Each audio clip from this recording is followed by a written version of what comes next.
So I'm showing these to my students to tell them, hey, it's important to think. It's important to think deeply.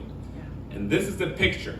If I'm the teacher, you're the students, okay, so phones are not allowed in that school district, but the students sit at their desks, and this is what they did, okay? They would go like this, put their hand like this, and the phone under the desk. And I watched a documentary about how the phones are addictive, and they're just looking like this, scrolling on their phones, scrolling.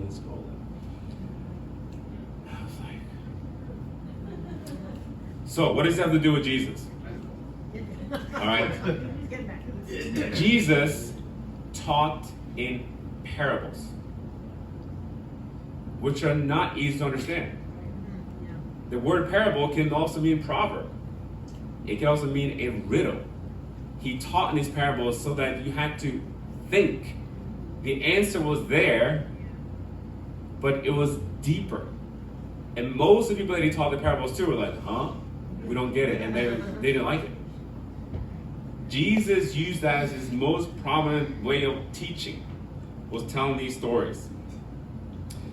And one of the stories that we're going to read about today is in Mark 4. I don't have the text on it because it's longer, so if you have to follow along in the Bible. But I'm going to read the first 3 verses. It says, again, Jesus began to teach by the lake. The crowd that was gathered around him was so large that he got into a boat and sat in it out on the lake, while all the people were along the shore at the water's edge. He taught them many things by parables.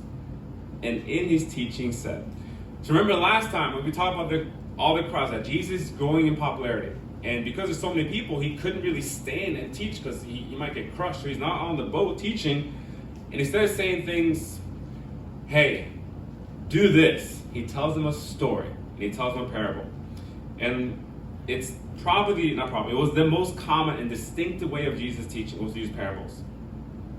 He used it to provoke some type of thinking, right? Some type of reflection. But also he wanted to make a decision. Like, do you get this point? When you get the point, I want you to do something with it. Mark talks about Jesus teaching a lot. And if you talk about the book of Mark, it's kind of like an action book, right? So he just says more about what Jesus did. Like he taught. He doesn't actually expound so much on what Jesus was teaching, except in chapter 4, which is the parables, or chapter 13 when Jesus talks about the end times.